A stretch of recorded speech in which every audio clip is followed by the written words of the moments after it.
another quick and hopefully helpful update from the legendary Vauxhall Vectra.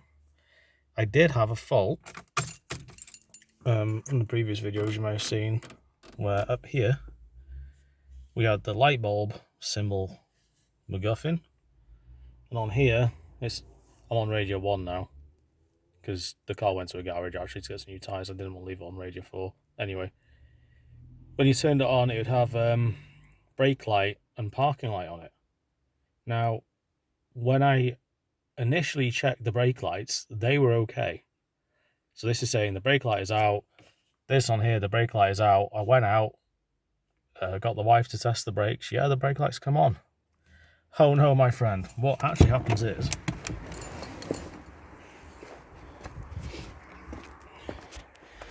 so this is the brake light. This is the light that comes on when you've got the headlights on. So when the brake lights go out, the car will then switch over and then use these as the brake lights.